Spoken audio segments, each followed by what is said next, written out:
Bom dia, pessoal. Tudo bem? Vamos dar sequência aqui ao nosso curso. Vamos iniciar a nossa sexta aula. Vamos continuar o estudo de limitações condicionais a poder tributar. A aula passada nós estudamos e fechamos os princípios condicionais tributários e agora nós vamos iniciar o estudo das imunidades tributárias em espécie, tá bom? Inicialmente, como informamos, ao lado dos princípios condicionais tributários, as imunidades tributárias constituem limitações ao poder de tributar, ganhando assim a estatura de cláusulas pétreas. Na aula passada, a gente falou que limitações condicionais ao poder de tributar seria basicamente um gênero, do qual possuem duas espécies, os princípios condicionais tributários e as imunidades tributárias. Tanto os princípios quanto as imunidades constituem cláusulas pétreas, ok? Aqui eu lhes trago um conceito. Na doutrina, quando vocês estudarem, vocês vão se deparar com inúmeros conceitos, tá? A Constituição Federal, ela, por razões óbvias, ela não nos trouxe um conceito, nem uma indicação de conceito. Isso coube, então, aos doutrinadores, tá? Definir conceito. Então, vocês vão encontrar conceitos dos mais diversos possíveis, tá? Então, na apostila, eu colaciono para vocês vários conceitos, tá? O conceito do Eduardo Sabag, que eu transcrevi aqui para o slide. Também temos o conceito do professor Ricardo Alexandre e temos o conceito da Regina Helena Costa, que eu gosto muito. É uma professora, é ministra do STJ, muito bom, muito boa a doutrina dela. Então, para o professor Eduardo Sabag, imunidade tributária é uma norma constitucional de exoneração tributária que é justificada no conjunto de caros valores proclamados na Constituição Federal, inibe negativamente a atribuição de competência impositiva e acredita ao beneficiário o direito público subjetivo de não incomodação perante o ente tributante. Tá? Já para a professora Regina Helena Costa, ela dá um conceito um pouquinho mais fácil de compreensão, fala o seguinte: a imunidade tributária pode ser definida como a exoneração fixada constitucionalmente, traduzida em norma expressa, impeditiva da atribuição de competência tributária ou extraível, necessariamente, de um ou mais princípios constitucionais, que conferem direito público subjetivo a certas pessoas, nos termos por ela delimitados, de não se sujeitarem à tributação. Então, apesar do conceito do professor Eduardo Sabag ser um pouquinho mais completo, um pouquinho mais robusto, eu preferi utilizá-los aqui para vocês, tá? Mas na apostila eu coloquei todos, tá? Então, dessa leitura, desse conceito trazido pelo professor Eduardo Sabag, a gente pode detalhar, dividir esse conceito em vários elementos, para facilitar a nossa compreensão. Assim como a gente fez quando a gente foi conceituar os tributos. Lembra lá no artigo 3º? A gente detalhou cada elemento contido no conceito. E vamos fazer aqui da mesma forma, tá bom? Então, o primeiro elemento que a gente pode trazer aqui é que imunidade tributária, deixa eu só pegar uma caneta aqui, isso, imunidade tributária é uma norma constitucional. O que isso significa? Porque lá no conceito fala, imunidade tributária é uma norma constitucional. Primeira parte do conceito. O que isso significa? Significa que toda imunidade tributária ela vai estar contida, ela vai ter previsão, ela vai ter sede na própria Constituição, tá? Com o avançar do estudo, vocês vão perceber que toda imunidade está contida na Constituição, assim como toda isenção ou remissão, no sentido de perdão, vão estar contidas em normas infralegais, tá bom? Então, sempre que vocês estiverem diante de uma imunidade tributária, saibam que a sede dela encontra-se na Constituição Federal, tá bom? Então, assim, ao longo da Constituição Federal, a gente vai se deparar com inúmeras imunidades, tá? Inúmeras imunidades. O próximo elemento do conceito, vamos lá, imunidade tributária é uma norma condicional, já vimos, de exoneração tributária, tá? Aqui, exoneração tributária. O que significa? sinônimo de exoneração tributária é não incidência tributária, tá? Ou seja, isso significa que não haverá incidência do tributo a determinada pessoa, tá? Então essa determinada pessoa não pagará o referido tributo, tá? Isso a gente chega a essa conclusão de exoneração tributária. Imunidade tributária é exatamente isso. Determinado cidadão, determinado contribuinte não vai pagar aquele tributo, tá? Continuando, também é uma que justifica no conjunto de caros valores proclamados na Constituição Federal. Ou seja, norma, imunidade tributária é uma norma de valores relevantes, né? Porque a regra é a tributação. A imunidade é uma exceção.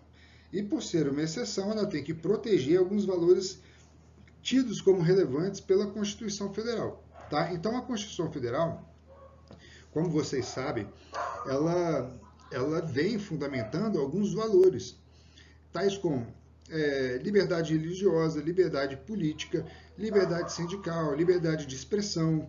Várias normas fundamentais estão espalhadas pelo texto constitucional, tá?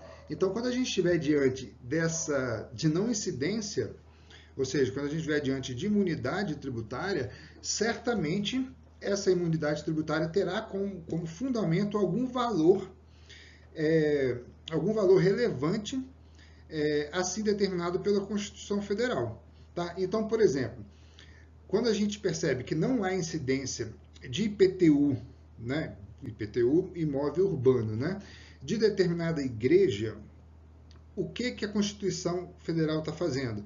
Ela está protegendo a liberdade do culto. Tá? Então, eu posso dizer que, nesse caso, teria como fundamento a liberdade religiosa. Tá? Então, quando a igreja é imune ao IPTU em relação ao seu prédio urbano, isso quer dizer que a Constituição Federal elencou a liberdade religiosa como um dos valores fundamentais do Estado. Por isso, razão pela qual não haverá incidência do IPTU nessas hipóteses, tá bom? Então, toda imunidade tributária terá como pano de fundo, como fundamento, algum valor relevante contido na própria Constituição Federal, tá bom? Um outro exemplo que eu até coloco na apostila aqui, a não incidência de imposto sobre sindicatos de empregados proporciona a proteção de direitos sindicais e até mesmo dos direitos sociais, tá bom? O próximo elemento do conceito, norma inibidora de competência impositiva. O que significa? Norma inibidora de competência impositiva nada mais é do que eu dizer que a imunidade ela é a face negativa da competência tributária, ou seja, a competência tributária proporciona ao ente político a competência para instituir e cobrar determinados tributos conforme discriminados na Constituição Federal, conforme a repartição de competência contida na Constituição Federal. Essa é a competência tributária, é como se fosse uma competência positiva, uma competência de você poder fazer, poder instituir e poder cobrar determinados tributos. A imunidade tributária, sobre uma outra ótica, sobre uma outra visão, sobre um outro ângulo, a gente pode dizer que essa imunidade ela é a face negativa, ela é o outro lado da competência tributária. Por quê? Porque quando a gente estiver diante de imunidade, não haverá possibilidade daquele ente tributante cobrar determinado tributo, mesmo ele tendo competência tributária para isso. Mas diante de alguma imunidade, ele não poderá cobrar. Vamos pegar o exemplo da igreja. A igreja é imune referente ao IPTU, tá? Ou seja, a competência tributária dos municípios para instituir e cobrar o tributo, ela existe, ela continua existindo. Tanto é que eu e vocês, nós deveremos pagar o IPTU. Mas, em relação à igreja, por conta do fundamento da liberdade religiosa, não haverá a imposição do IPTU, mesmo o município tendo competência para continuar instituindo e cobrando IPTU. Para você, para mim, para a igreja não, porque a igreja é imune conforme a Constituição Federal. Então a imunidade, percebam, ela é essa face negativa, uma face oculta ali da competência tributária. Tá bom? Então, quando a gente fala norma inibidora de competência impositiva, é exatamente isso. Há a competência tributária há no sentido de haver, tá? Há a competência tributária do município, no caso do IPTU, mas para determinadas pessoas ou determinados objetos não haverá a incidência. Por quê? Porque a Constituição Federal inibiu essa cobrança, exatamente para determinadas pessoas e determinadas coisas, tá bom? Determinados objetos, tá bom, pessoal? E por fim, a norma de não incomodação. O que isso significa? Nós temos 3 poderes: poder executivo, legislativo e judiciário. Quando o Eduardo Sabag, quando o Sabag diz no conceito doutrinário dele de imunidade que a imunidade é uma norma de não incomodação, ele quer dizer o seguinte, que o poder executivo, tá, por meio dos auditores fiscais, né, se a gente for levar para o lado da União, a Procuradoria da Fazenda Pública, Fazenda Nacional, ela não poderá cobrar tributos de pessoas imunes. Ou seja, a Fazenda Nacional não poderá incomodar determinadas pessoas, dada essa imunidade conferida pela Constituição a elas. Tá? Isso referente ao Poder Executivo, ou seja, não poderá haver a cobrança, não poderá haver a incomodação, não poderá haver, como vocês vão ver um pouquinho mais na frente do curso, não poderá haver o lançamento tributário, tá bom? Por quê? Porque essas pessoas são imunes, tá? Então, quando você está diante de uma imunidade, haverá essa norma de não incomodação. Mas não é somente em relação ao Poder Executivo, tá? Então, quando a gente estiver também diante do Poder Legislativo, ele é composto por representantes do povo, né? Então, os representantes do povo, os deputados, os senadores, eles não poderão editar leis que desafiem essa norma constitucional imunizante, tá? Porque nós já vimos também que a norma, que as imunidades e os princípios constitucionais tributários são cláusulas pétreas, então eles não podem tentar, desejar editar leis com o intuito de diminuir essa incidência da imunidade tributária. Ok? Então, também em relação ao Poder Legislativo, há essa regra de não incomodação. Ok? E, por fim, também ao Poder Judiciário. O Poder Judiciário ele fica como se fosse ali de stand-by, ele fica quieto ali na dele. Então, para o Poder Judiciário, ele, através das suas sentenças, né, as sentenças que o Poder Judiciário exaure, ele deverá zelar por essas normas imunizantes, tá? Normas constitucionais imunizantes. Então, sempre quando ele estiver diante de um caso concreto, onde estão desafiando tanto o Poder Executivo como o Poder Legislativo, e estiverem desafiando essas normas constitucionais imunizantes, ele deverá exarar uma sentença a fim de garantir a prevalência daquela norma imunizante, tá? Então, caso contrário, ele feriria, no dizer do nosso professor Sabag, ele feriria essa norma de incomodação, tá? Então, seria basicamente nisso. Essa norma de incomodação refere-se aos 3 poderes, legislativo, executivo e judiciário, tá bom? E, por fim, no conceito aqui, e acredita ao beneficiário o direito público subjetivo de não incomodação perante o ente tributante. Ou seja, a imunidade tributária, ela caracteriza-se como um direito público subjetivo, tá, dos contribuintes frente aos entes tributantes. Tá? Então, todos nós que somos imunes, tá? Todos os contribuintes que são imunes, eles detêm para si um direito público subjetivo de não ver determinada situação ser tributada. Por quê? Porque eles são imunes conforme a Constituição Federal. Ok? E, por fim, eu coloco uma observação aí, dizendo que as imunidades são irrevogáveis, lógico, elas são cláusulas pétreas, então por isso que elas são irrevogáveis, e por estarem previstas na Constituição Federal como direitos fundamentais. tá? Então, um ponto importante aqui nesse slide é vocês saberem o seguinte: toda imunidade está na Constituição, toda. Vocês não vão encontrar nenhuma imunidade contida em lei ordinária, lei complementar, medida provisória, vocês não vão encontrar. Toda imunidade encontra-se sede na Constituição Federal, ao passo que as isenções e as remissões, aí sim, elas se encontram em atos legislativos inferior à Constituição Federal. Ok, pessoal? Isso é bastante importante, tá? Vamos avançar aqui. Bom, pessoal, vamos dar sequência aqui. Agora a gente vai entrar num ponto que a gente vai estudar. Já vimos o conceito de imunidade tributária. Agora a gente vai estudar três outros institutos que, de uma leitura apressada, num estudo apressado, pode acabar confundindo com a imunidade tributária, mas são conceitos distintos, tá? São sutis as diferenças, mas são conceitos jurídicos distintos. Importante a gente saber aqui a diferença, tá?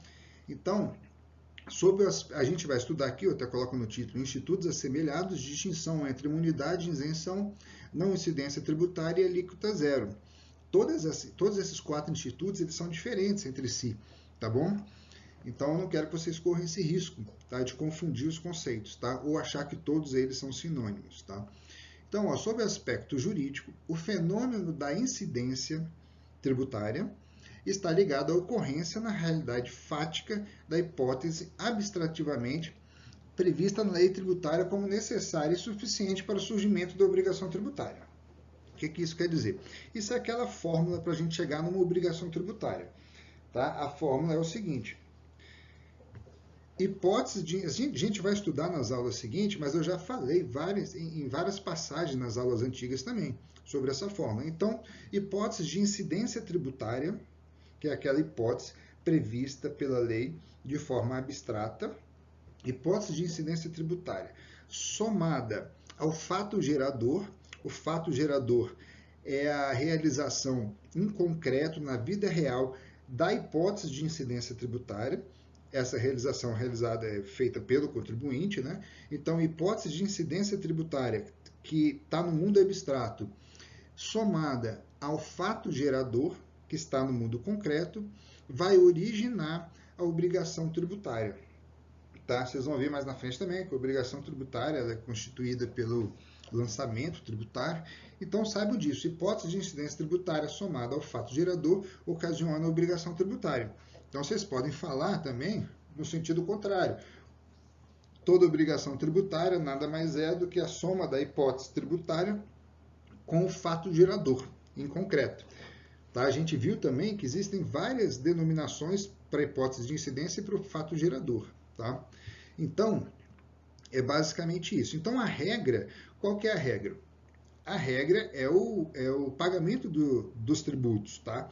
Essa é a regra. A exceção, como eu disse, são as limitações constitucionais ao poder de tributar, os princípios constitucionais tributários e as imunidades que a gente está estudando aqui. Então, agora a gente também vai estudar três outros institutos que também excepcionam essa regra geral, que é o pagamento dos tributos, tá? Então, a primeira que a gente precisa estudar aqui é a não incidência tributária. Tá? Então, o que significa essa não incidência? Não subsunção de certa situação a uma norma tributária, independentemente de lei que a preveja. O que quer dizer isso? Toda situação fática que não se enquadrar na descrição do fato gerador, tá? Toda situação fática que não se enquadrar na descrição do fato gerador será uma hipótese de não incidência tributária. Então, por exemplo, se eu sou detentor, se eu sou proprietário, desculpa, para ser mais técnico, se eu sou proprietário de um imóvel urbano, eu sou contribuinte do IPTU. Vocês concordam? Se eu sou proprietário de um veículo automotor, eu sou contribuinte do IPVA, né? Agora, se eu sou proprietário de uma bicicleta, não existe nenhuma norma tributante que vai me impor o pagamento de algum tributo referente à propriedade de bicicleta. Tá? Então, quando a gente estiver diante de não incidência tributária, a gente está diante de uma situação fática, ser proprietário de uma bicicleta, que não se enquadra na descrição de um fato gerador, que esse fato gerador, aí sim, vai ocasionar, juntamente com a hipótese de incidência tributária, a obrigação tributária. Ou seja, se essa minha situação fática não se enquadra numa descrição do fato gerador, ser proprietário de uma bicicleta, não haverá incidência tributária. Conceito simples, né, pessoal? Conceito simples. No exemplo que eu dei sobre IPVA e IPTU, a situação fática descrita e ocorrida no mundo dos fatos vai me ocasionar o pagamento do IPTU e IPVA. Logo, eu estarei diante de uma incidência tributária e não diante de uma não incidência tributária. Ok? Então, deixa eu ver se eu coloco alguma questão mais importante na apostila aqui. Não. Ah, tá. Eu coloco um ponto importante aqui, é o seguinte, tá? Que a legislação, geralmente, por exemplo, o IPVA, ser proprietário de veículo automotor no dia tal. Ponto. Essa é a regra, não é?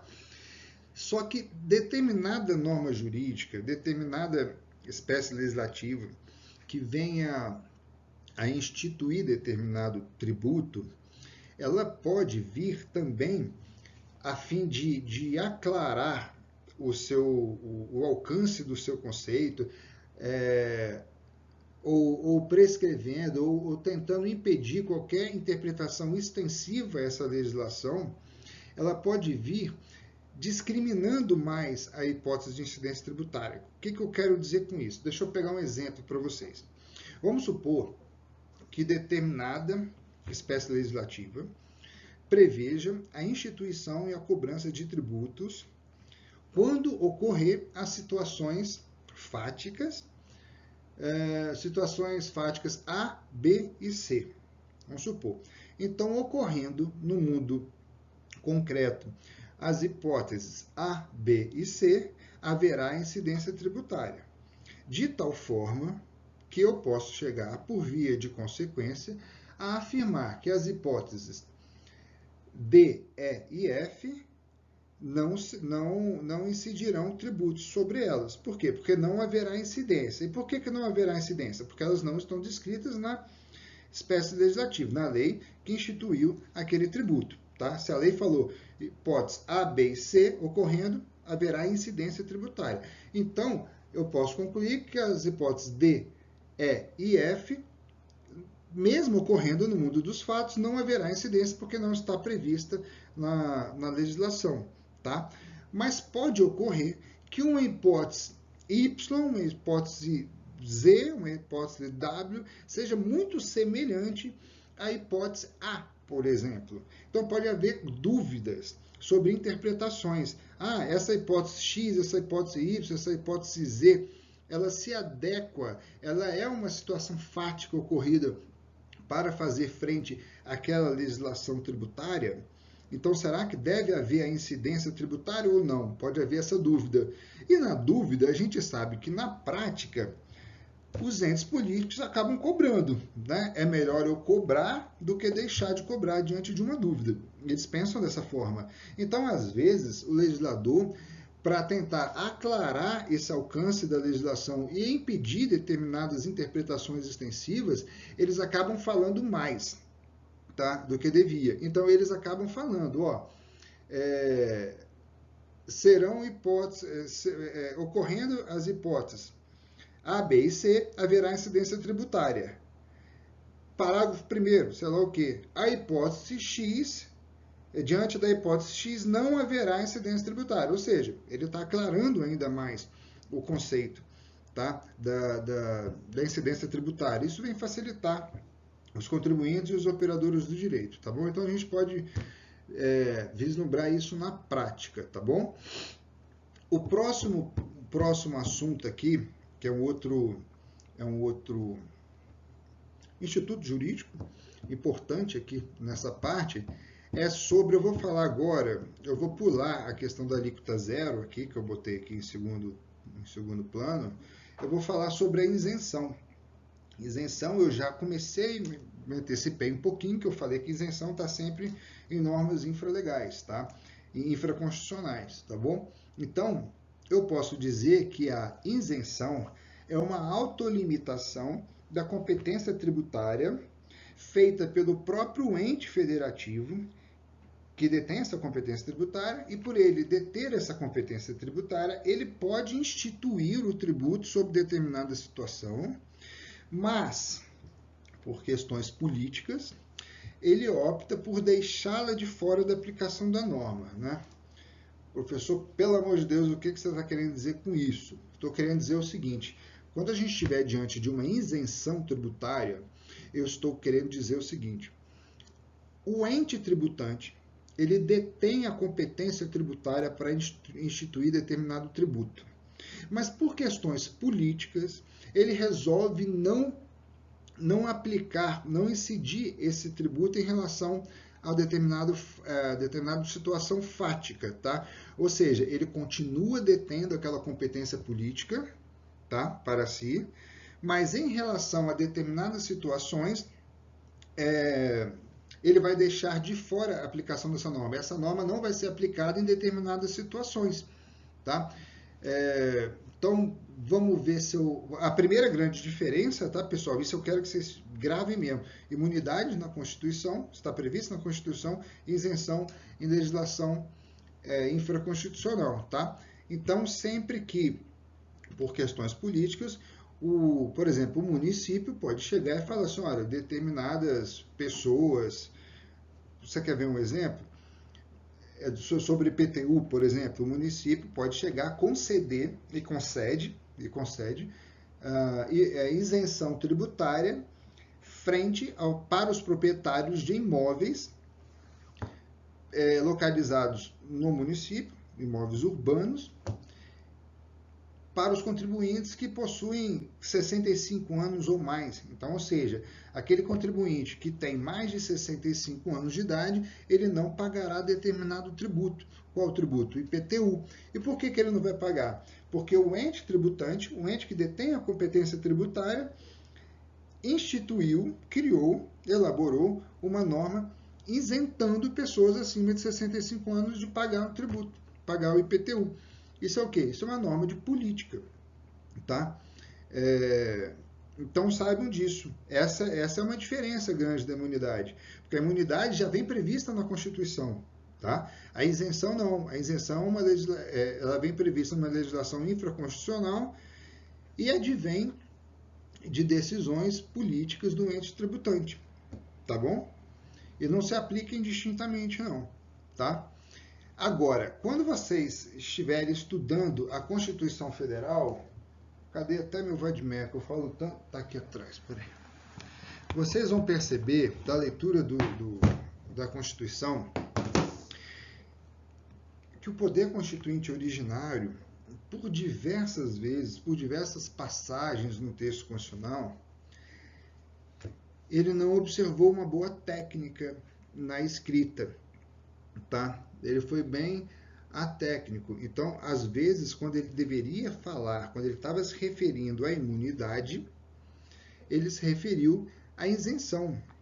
Ele se referiu à não incidência, tá? Então, vocês podem chegar a uma dúvida do seguinte, de que, o professor falou que toda imunidade está contida na Constituição, mas esse artigo aqui da Constituição está falando que são isentas determinadas.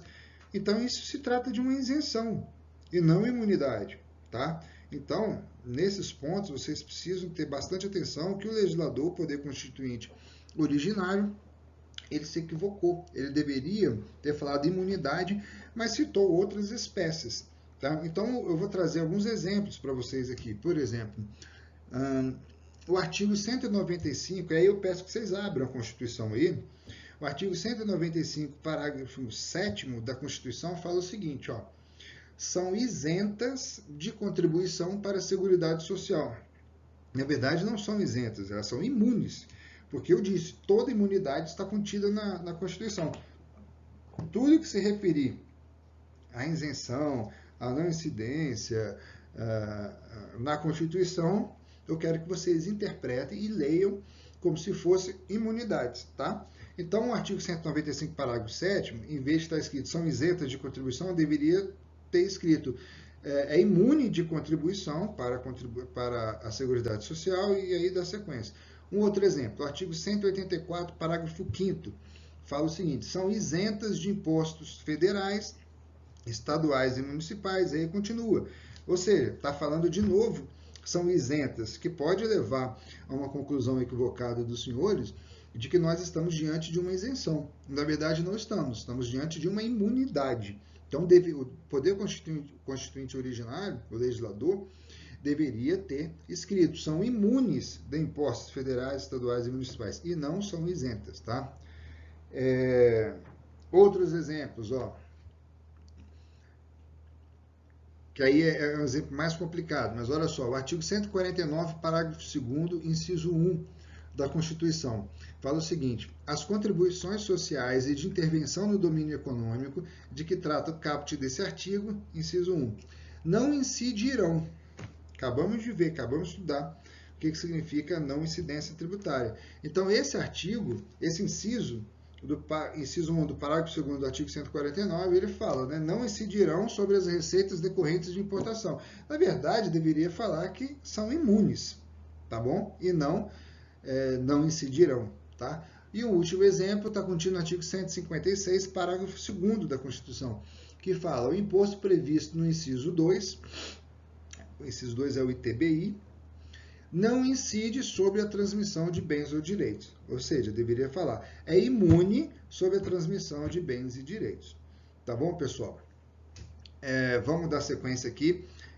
Vimos não incidência, vimos isenção, vimos essas falsas isenções que estão contidas, espalhadas no texto constitucional, por isso que são falsas isenções, porque elas são imunidades tributárias e não isenções. Isenções nunca serão encontradas no texto constitucional. Estou reafirmando isso pela terceira vez, tá? Porque isso é importante. Vamos falar agora sobre a alíquota zero, tá? Por vezes, alunos meus confundem a alíquota zero com não incidência tributária, porque no final das contas vai dar na mesma, mas são institutos jurídicos diferentes, tá? Então, a alíquota zero significa o seguinte, o ente tributante tem competência para criar o tributo, tem competência tributária, tanto que o faz, ele cria aquele tributo, ele institui aquele tributo, e o fato gerador ocorre no mundo concreto, tá? O contribuinte realizou aquele fato gerador, tá? Então, se eu tenho hipótese de incidência tributária, se eu tenho fato gerador, o que ocasiona? Ocasiona obrigação tributária. Obrigação tributária no sentido de pagar aquele tributo, tá? Mas essa obrigação tributária, dela decorrente, dessa soma da hipótese de incidência com o fato gerador, por uma questão de cálculo, é nula. Por quê? Porque sempre quando a gente estiver diante da alíquota zero, tá? O que vai acontecer? O resultado financeiro e econômico vai ser zero. Se a alíquota é zero, eu vou aplicar uma determinada alíquota zero sobre uma base de cálculo, o resultado vai ser zero, tá? Isso ocorre muito com os impostos que possuem a natureza extrafiscal. Importação, exportação, IPI, IOF, às vezes o poder público quer incentivar determinado segmento da economia, por exemplo, se ele quer incentivar a importação, ele reduz a alíquota do IPI, para que possa haver um aumento no volume das importações. Tá? Sentido contrário, se ele quer incentivar as exportações, ele diminui o imposto de importação, tá? Então, ele pode diminuir a alíquota, tá? Se ele quer, ao contrário, né, se ele quer diminuir as exportações e diminuir as exportações, é só ele aumentar a alíquota do imposto, tá? Então, fazendo com que as pessoas, os empresários, deixem de efetuar importações e exportações. Então, sempre quando a gente estiver diante de tributos extrafiscais, importação, exportação, IPI, IOF, haverá essa possibilidade dessas alíquotas serem alteradas, podendo chegar até zero, se a lei instituidora assim permitir. Então, essas alíquotas elas poderão chegar a zero por ato até de decreto do presidente da República, por exemplo, já que eu estou falando aqui em IPI, importação, exportação e IOF, que são tributos federais. Então, o próprio presidente da República pode vir agora por decreto e alterar essa alíquota. Pode chegar a alíquota zero. Muito provavelmente, depois que passar essa crise do Covid-19 que nós estamos enfrentando, né, que afetou e afeta ainda, e vai afetar muito ainda a nossa economia, o mundo vai entrar numa recessão, né? Muito provavelmente a gente vai ver na prática essas alterações ocorrendo o tempo todo, tá bom? Então vamos ficar de olho nisso, porque vai ser o momento de vocês verem na prática o que a gente está estudando na teoria, tá bom? E por fim, já falei sobre a imunidade, né? A imunidade também pode ser chamada como não incidência constitucionalmente qualificada, ou seja, a própria Constituição Federal delimita a competência do ente federativo, impedindo de definir determinadas situações como hipótese de incidência tributária. Tá bom, pessoal? Então, esses quatro institutos, imunidade, não incidência, alíquota zero e isenção, vocês percebem que são totalmente diferentes entre elas? Assim, totalmente não, são diferentes, mas tem diferenças sutis que na prática vai nos levar a caminhos totalmente diferentes, tá? Então vocês não podem confundir, tá? Vocês não podem chegar e falar que a imunidade é a mesma coisa que não incidência, não incidência é a mesma coisa que a alíquota zero, que a Constituição Federal prevê hipótese de isenção tributária, tá bom, pessoal? Então esses quatro institutos são completamente diferentes entre si, ok? Vamos avançar aí agora. Bom, pessoal, a gente agora vai iniciar o estudo das imunidades em espécie, tá? Vamos estudar cada uma de forma individual. Então, teoricamente, as regras imunizantes podem suprimir a competência tributária para quaisquer espécies tributárias. Basta que haja previsão constitucional. Então, não existe somente imunidades referentes a impostos, tá? Na própria Constituição, a gente vai se deparar com imunidades referentes aos impostos, referente às taxas, referente às contribuições para a Seguridade Social. Então, a gente encontra tudo isso na Constituição Federal, tá? Agora, em relação a essa matéria, imunidade, as mais importantes e as que despencam em provas de concurso, despencam nas provas da OAB, elas estão contidas no artigo 150, inciso 6 da Constituição Federal, que aí sim trata de imunidades exclusivamente aos impostos, tá bom? Mas saibam que imunidades pode ocorrer tanto para impostos, como para taxas, como para contribuições da Seguridade Social, tá bom? Então não se refere somente aos impostos não, tá? Então, a primeira grande e importante imunidade que a gente vai ver aqui agora é chamada imunidade recíproca. Está contido lá no artigo 150, inciso 6, a linha A da Constituição. E essa imunidade, ela veda que os entes federados, União, Estado, Distrito Federal e municípios, cobrem impostos sobre o patrimônio, sobre a renda e sobre os serviços uns dos outros. Ou seja, quando a gente estiver diante de impostos referentes a patrimônio, renda e serviços, nenhum desses entes tributantes poderão cobrar impostos, tá bom? Essa tá lá, eu vou até ler o artigo, né? Que fala basicamente isso, ó, sem prejuízo de outras garantias asseguradas ao contribuinte, é vedado à União, aos Estados, ao Distrito Federal e aos municípios, inciso 6, instituir impostos sobre a linha A, patrimônio, renda ou serviços uns dos outros. Vocês também vão encontrar na doutrina essa imunidade recíproca, também chamada de princípio da imunidade recíproca. Tanto faz, princípio ou imunidade, simplesmente só imunidade recíproca, a ideia é a mesma, tá? Então, a autonomia político-administrativa do ente federativo, porque todos os entes federativos são autônomos, impede que ele se submeta à tributação de outro ente, pois não há relação de subordinação jurídica entre eles. Eles são autônomos e independentes entre si. Tá lá na Constituição, vocês estudaram isso, tá? Já que se encontram num patamar de igualdade incompatível com o poder de império, que é nota típica da tributação. A gente também já falou por diversas vezes que todas essas regras tributárias advêm do poder de império conferido ao poder público, tá? Mas esse poder de império, ele é visualizado, ele é vislumbrado frente a nós particulares, né? Porque entre os entes políticos, já que eles são autônomos e independentes entre si, não há essa regra do poder de império. Nem poderia haver, senão haveria um desequilíbrio total da federação, tá bom?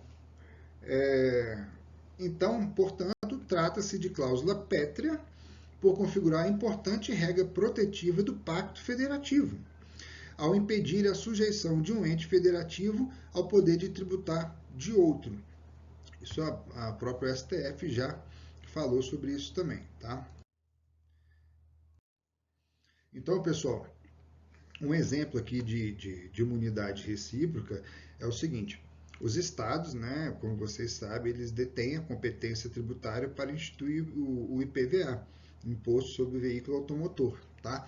Então, os estados, eles estarão impedidos, por conta dessa imunidade recíproca, de cobrar o IPVA referente aos veículos da União, dos municípios. O estado não poderá cobrar, tá?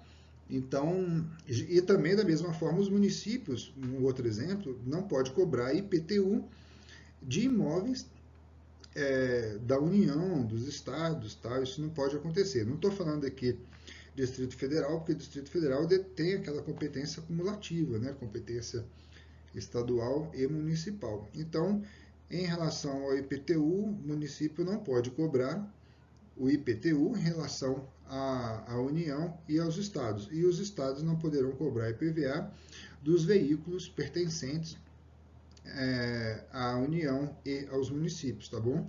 Isso por quê? Por conta da imunidade recíproca prevista no nosso texto constitucional, tá bom? Essa imunidade recíproca, um ponto importante aqui, que vocês precisam se atentar, só se refere aos impostos, tá? Todo esse artigo 150 da Constituição, ele é exclusivamente aplicado aos impostos, tá bom?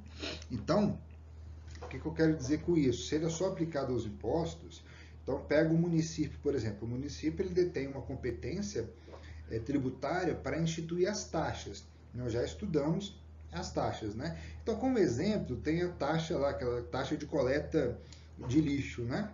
De competência do município, tá? Então, como essa imunidade recíproca que veda a instituição e a cobrança de impostos entre os entes tributantes, isso não se aplica às taxas, tá? Então, por exemplo, uma taxa de coleta de lixo de competência do município, o município poderá cobrar essa taxa referente aos serviços prestados de coleta de lixo gerados pela União, pelos estados, tá?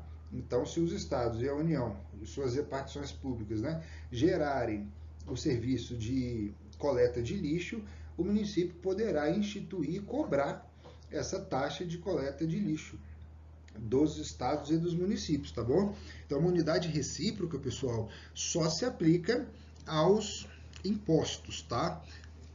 Então, vamos dar sequência aqui. Extensão da imunidade recíproca às autarquias e às fundações públicas, né? Isso por quê? Porque as autarquias e as fundações públicas, elas detêm personalidade jurídica de direito público, tá? Mas essa imunidade recíproca, notadamente para as autarquias e as fundações públicas, ela é uma imunidade tida como condicionada. Por quê?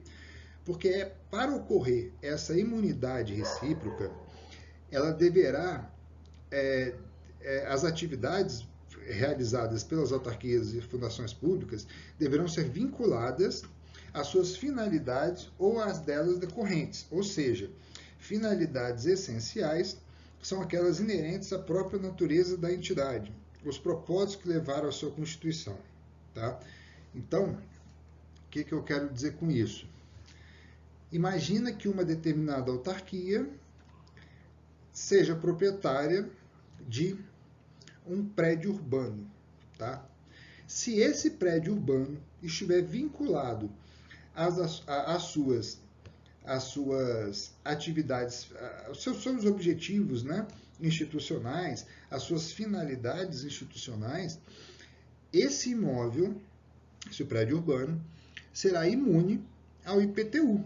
Por que vai ser imune? Porque esse imóvel está vinculado a uma atividade essencial daquela autarquia ou daquela fundação pública, tá? Agora, então aí ele será imune ao IPTU. Agora, se esse imóvel estiver desvinculado, não estiver afetado a essa finalidade essencial, tá? Aí sim, nesse caso, não haverá a imunidade. Então, haverá a incidência do IPTU, tá bom? Então, percebam que somente neste caso a imunidade é vinculada, ou seja, o objeto da tributação, para ser imune, deve estar vinculado às finalidades das autarquias e das fundações públicas. Por isso que é uma imunidade condicionada. Condicionada a quê? As finalidades institucionais, tá? As finalidades essenciais das autarquias e das fundações públicas, tá? Um outro ponto importante, já definido pelo STF, é que essa imunidade condicionada, perceba que ela tem uma presunção, né? A gente não sabe de início se essa atividade, se aquele imóvel, por exemplo, no meu exemplo, está vinculado a uma atividade essencial, uma finalidade essencial da autarquia ou da fundação pública, ou não. A gente não sabe, né? A gente precisa analisar cada caso concreto.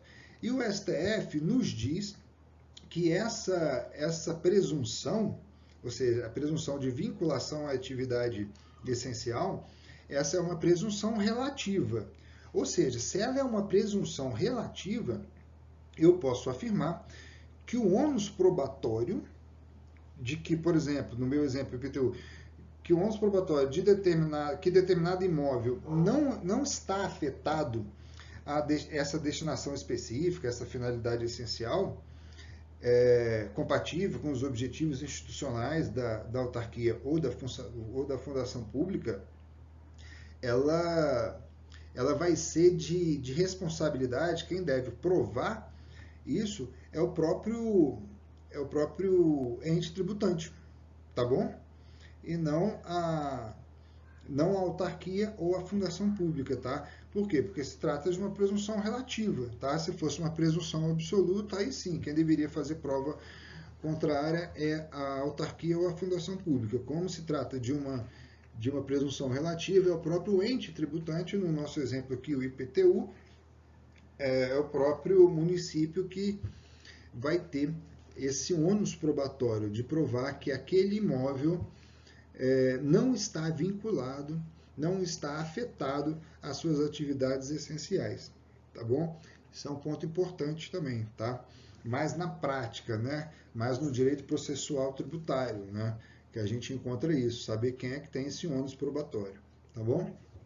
Por fim, o STF nos disse também, e possui entendimento, no sentido de que essa imunidade recíproca abrange também as empresas públicas e as sociedades de economia mista, prestadores de serviços públicos, cuja prestação seja obrigatória e exclusiva do Estado. Tá? Então, quando as empresas públicas e as sociedades de economia mista, prestadores de serviços públicos, e esses serviços públicos são tidos como serviços de prestação obrigatória e exclusiva do Estado, essa imunidade ela vai ser configurada também, tá bom? A gente vai estar diante dessa imunidade recíproca, tá? É só vocês pensarem no caso, por exemplo, dos Correios, que são empresas públicas, né? E são atividades exclusivas do Estado, tá? E, por exemplo, a Infraero, né? que também é uma empresa pública, tá? Então, são esses dois exemplos. Você pega só se lembrar dos Correios e do Infraero, que são duas empresas públicas que prestam serviços públicos de caráter obrigatório e exclusivo do Estado. Então, tanto para a Infraero quanto para os Correios, a gente poderá estender essa imunidade recíproca para essas duas empresas públicas. Tá bom, pessoal? Vamos dar sequência aqui.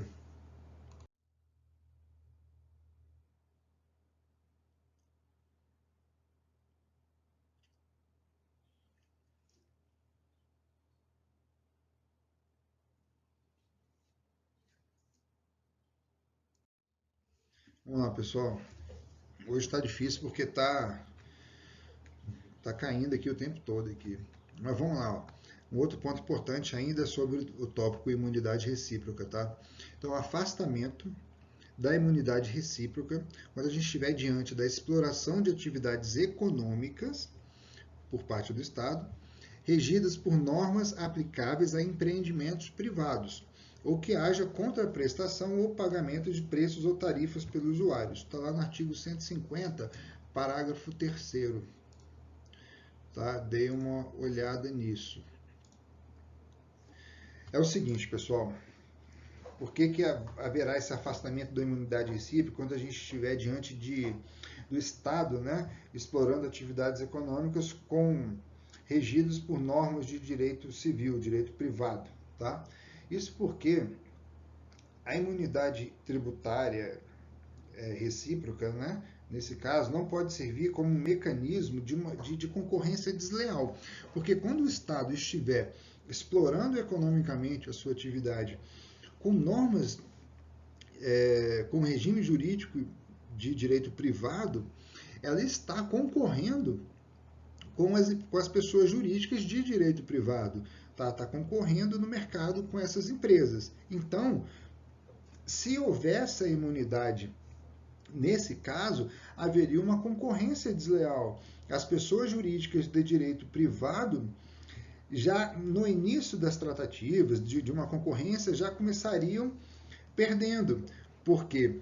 Porque o Estado, quando estiver prestando serviços econômicos, nesse caso, sairia em vantagem. Qual a vantagem? O não pagamento de determinados impostos, dada a imunidade recíproca, tá bom? Então, essa imunidade recíproca não pode servir como um mecanismo de concorrência desleal dos entes estatais para com as pessoas jurídicas de direito privado, tá? Isso é um ponto importante. Um outro ponto importante é que, como vocês também viram na Constituição, estudando na grade de Direito Constitucional, que essa exploração de atividade econômica por parte do Estado, ela não é uma regra, ela é tida como um caráter excepcional. O Estado pode intervir nas atividades econômicas, mas sempre a título excepcional. Tá? E quando isso ocorre? A própria Constituição também nos diz quando pode ocorrer essa intervenção estatal na atividade econômica. Tá? Ela fala quando for necessário aos imperativos da segurança nacional ou quando estivermos diante de relevante interesse coletivo. Isso está lá no artigo 173 da Constituição. Tá? Então, nesses casos excepcionais, quando o Estado estiver atuando em atividades econômicas, tá? Com regime de direito privado, o normal é que o Estado explore a atividade econômica por intermédio de empresas públicas e sociedades de economia mista. Vocês estudaram também lá em direito administrativo que tanto empresas públicas como sociedades de economia mista são pessoas jurídicas de direito privado. Não são pessoas jurídicas de direito público. Elas são pessoas jurídicas de direito privado e que são integrantes da administração indireta do Estado. Não fazem parte da administração direta do Estado. Então, empresas públicas e sociedades de economia mista têm um regime jurídico de direito privado, são pessoas jurídicas de direito privado, e são integrantes da administração indireta do Estado. Então, sempre quando o Estado quiser intervir, atuar na atividade econômica, tá? Concorrendo com pessoas jurídicas de direito privado, o Estado fará através de empresas públicas e sociedades de economia mista, tá? Então, nesses casos, não haverá incidência, não haverá imunidade recíproca, tá bom? Sob pena de haver um desequilíbrio concorrencial que é vedado pela própria Constituição, tá? Então, tá, por fim, eu falo, como tais entidades não podem gozar de benefícios fiscais não extensivos às do setor privado, diminui-se o risco da concorrência desleal praticada pelo próprio Estado, tá bom? Isso está lá no artigo 173, parágrafo 2º, tá? Então, lembre-se sempre disso. A regra é o Estado não intervir na economia, em atividades econômicas, tá? Mas quando ele estiver diante de imperativos de segurança nacional ou diante de relevante interesse coletivo, ele poderá intervir com as atividades econômicas através das empresas públicas e da sociedade de economia mista, cujas essas duas pessoas são pessoas jurídicas de direito privado, sob o regime de direito privado, e nesse caso, integrantes da administração indireta do Estado. Mas isso vocês viram lá em direito administrativo, eu tenho certeza que vocês sabem disso, tá bom? Vamos dar sequência aí.